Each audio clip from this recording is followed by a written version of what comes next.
Alhamdulillah kami saat ini berada di lokasi IPHPS yang berada di Desa Sukaramai, Kecamatan Pacet, Kabupaten Bandung, Provinsi Jawa Barat.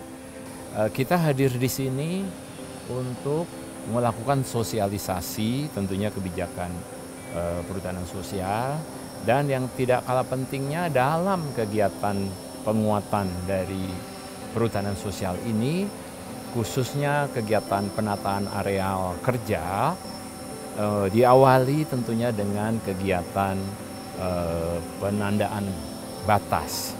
Dan nanti kawan-kawan di sini akan kerja untuk memulai andil garapan, dan KLHK sudah siapkan model andil garapan, dan untuk pertama kalinya kita berada di areal SK IPHPS Desa Sukaramai ini. Dan insya Allah dalam bulan ini juga untuk model dari andil garapan ini yang menguatkan penataan areal kerja, khususnya penandaan batas, untuk dijadikan dasar kegiatan-kegiatan atau tahapan berikutnya bisa berjalan dengan baik.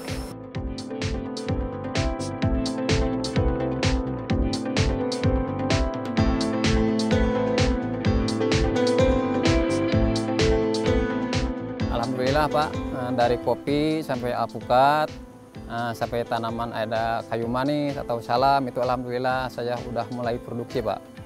Dari keadaannya ada KUPS, ada peningkatan, mungkin kedepannya lebih meningkat atau lebih baik, masyarakat semua bisa berhasil normal Pak. Ya, sejahtera. Dari dulu Pak memang hutan cuma hijau, tapi masyarakatnya nggak menikmati Pak. Ayo sekarang kan alhamdulillah leuweungnya hijau, masyarakatnya ngejo. Ya, kedepannya lebih bertambah Pak. Peningkatan kalau bahasa Sunda lebih peningkatan ngejonya atau kehoyongnya gitu Pak, kemauannya sendiri. Dengan adanya hutan sosial ini, alhamdulillah lingkungan kita bisa terlindungi, dan pohon-pohon yang dulunya hutan yang dulunya udah gundul sekarang mah alhamdulillah hijau kembali. Alhamdulillah bisa diolah oleh semua masyarakat. Oleh karena itu saya himbau kepada rekan-rekan yang ada di pasisian, mudah-mudahan tiasa menjadikan percontohan untuk masyarakat yang ada di Indonesia, yaitu jadikanlah hutan kita ini hutan sosial.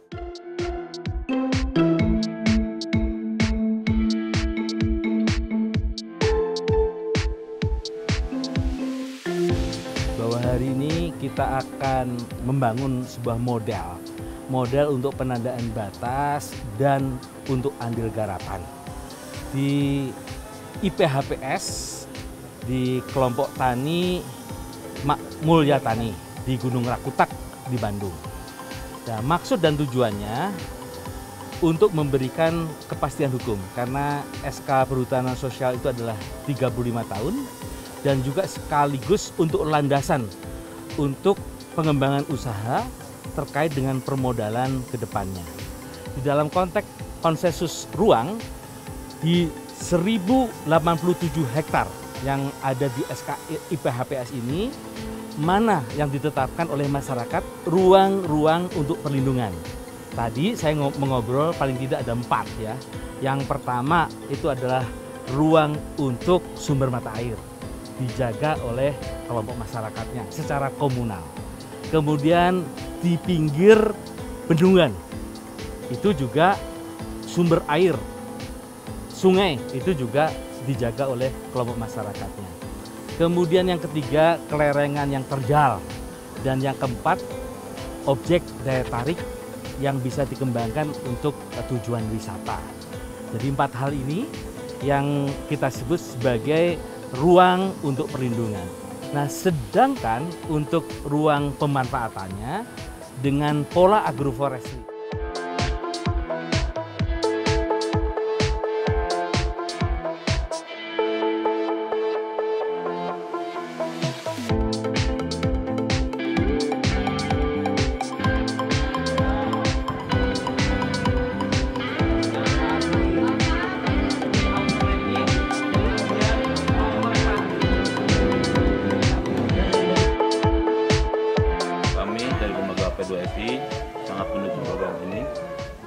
Kenapa? Karena menurut kami program ini adalah sebuah bentuk legitimasi negara kepada rakyat, di mana nanti rakyatlah yang mengelola kawasan tersebut, didampingi oleh negara dan pendamping-pendamping dari lembaga-lembaga yang ditunjuk nanti oleh negara. Kami berharap program ini nantinya ke depan bisa dikawal dengan bersama-sama supaya mimpi terciptanya hutan lestari rakyat sejahtera bisa terlaksana dengan baik. Dan kami berharap juga setiap stakeholder, setiap kementerian yang memang konsen untuk pengembalian kepada ekologi, termasuk kawan-kawan yang lain, mari kita sama-sama untuk bareng-bareng mengawal program ini, mengawal para petani, mengawal kawasan kembali lagi seperti sedia kala, kawasannya terjaga, ekologinya terjaga, masyarakatnya secara ekonomi kembali lagi ada peningkatan.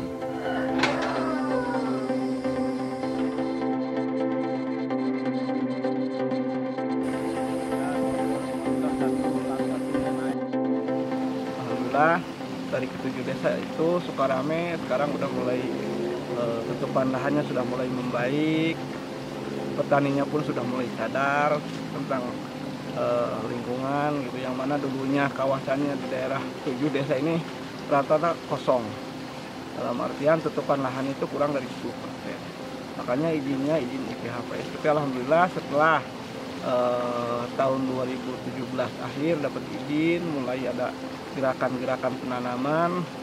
Jadi awalnya itu yang paling beratnya itu bukan di bagian penanaman, tapi bagaimana kita itu merubah mindset atau merubah pola pikir mereka supaya mereka itu ada kesadaran gitu kan. Jadi di tingkat penyadarannya ini kita butuh waktu panjang gitu.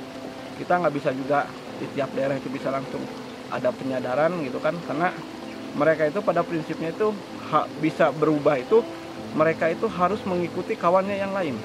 Contoh kasus ketika dia itu misalkan ada di sini ada Pak Ujang di KUPS Sinar Harapan, ada Pak Wahyu di Urip gitu.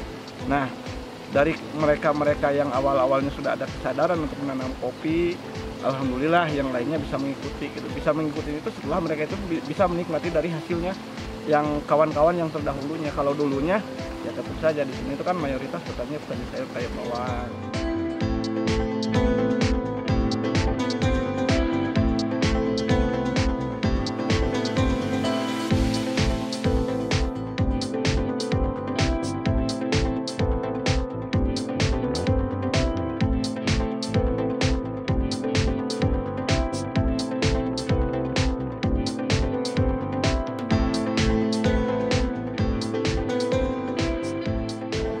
Memang banyak sekali Pak dampak positifnya, tapi dampak yang lebih penting yang memang akan benar-benar dirasakan oleh masyarakat, khususnya masyarakat desa Cekawo, adalah keamanan dan kenyamanan terkait pengelolaan hutan kawasan di wilayah KUPS.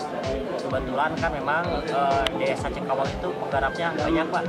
Jadi kalau misalkan kita lihat pada masyarakatnya, memang satu dusun semuanya menggantungkan hidup, mencari mata pencarian dari situ, dari hasil mengelola kawasan perhutanan sosial.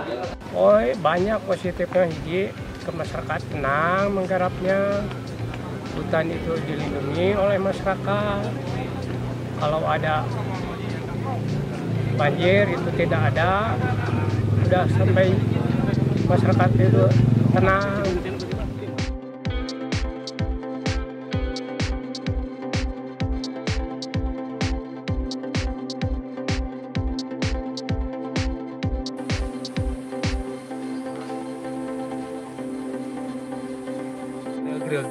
Regreg kayaknya pertanian gitu, regreg lah. Istilahnya teh Di sana ada jamrut. langkung Jamrut. kiona ke langkung gitu kanggo bapak gitunya, kanggo bapak. Mungkin gitu, semungkin mungkinnya sadayana oke. Timurnya Jempol.